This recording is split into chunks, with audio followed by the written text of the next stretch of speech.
Most Blacklug these days are taken with a pump, which can be a very efficient piece of kit once you have it set up right and have the technique mastered. The pump is a great leveller in terms of offering self-sufficiency to a wider range of people than with the spade, though for me, if worms were £1 a piece, they would still be cheap.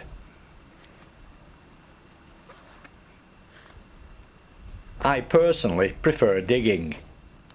Maybe if I put more practice into pumping, I might feel differently. But I do neither these days, preferring to buy and freeze the worms in bulk for the winter, a subject I will come back to later in the film.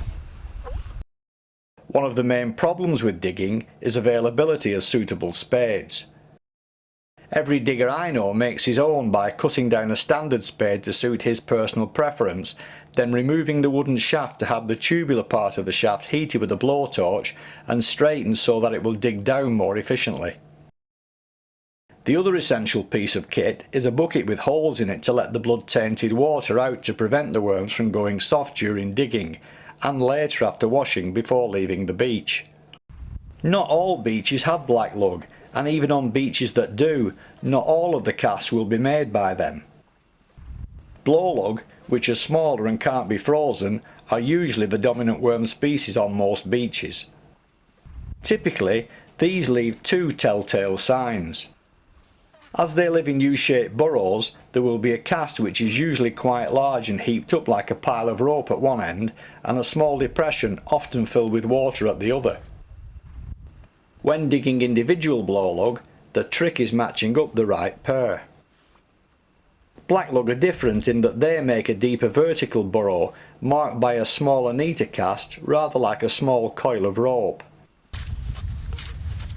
The technique when digging Blacklug is to start at the side of the cast, working towards it to cut through the tunnel. As the hole gets deeper, the spade then follows the wormhole down, eventually cutting it into two halves along its length. After a while, the tail of the worm should show. Ignore this and carry on digging quickly alongside it without damaging the worm. Then, when you think you have gone deep enough, plunge your hand into the hole quickly, working it down past the worm's body towards the head, halting any burrowing by pressing against it. You can then take hold of the worm and pull it from the hole. Some worms will inevitably be missed. Oh, I've missed it! And when learning, more often than not, you will come up with just a tail, either because you were not quick enough or because you didn't go down deep enough before trying to pull the worm out.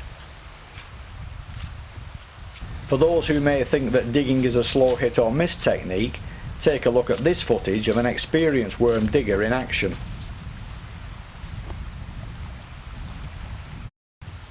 Note how he guts each worm by squeezing its head to make certain they will freeze down properly later.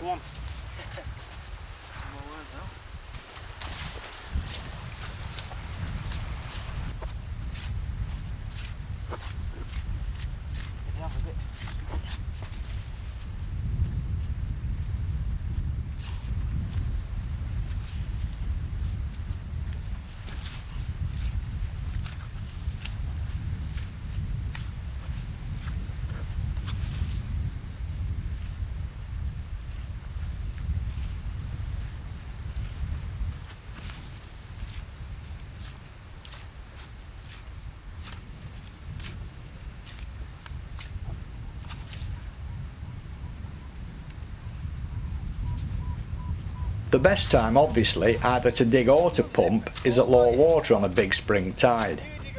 But unfortunately, it isn't always as simple as that. On some days, and for no apparent reason, worms may refuse to cast. On others, they may only start casting close to the water's edge as the tide starts to flood, giving you a shorter digging window. There can also be external factors, such as rain washing away the casts.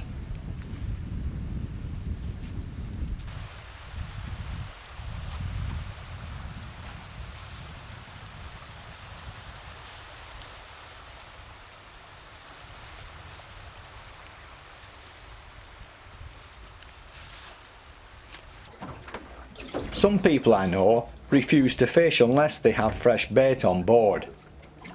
I personally have no problem with frozen bait, providing the preparation both on the beach and after the beach is done properly. All the fish shown here were taken on frozen black lug. To some extent, it's a confidence thing. This particular cod weighed in at 38 pounds. How many anglers fishing fresh bait can claim a fish as good as that?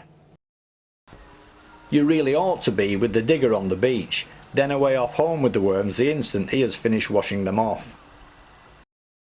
It's important first to dry them off by spreading them out on newspaper in the garage for a couple of hours while you prepare the rest of the stuff to complete the job. The best type of paper I find to wrap them in is a semi-gloss finish. Newspaper has a tendency to draw extra moisture from the worms, leaving them too dry when thawed out.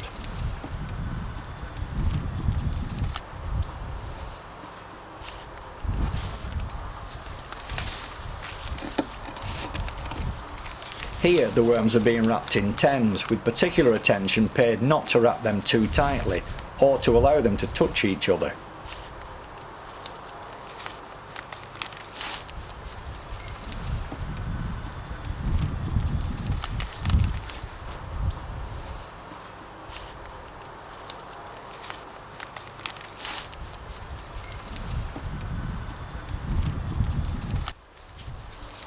And when the wrap is finished, they need to go into a plastic bag with the air lightly squeezed out and the end taped down to prevent dehydration or freezer burn.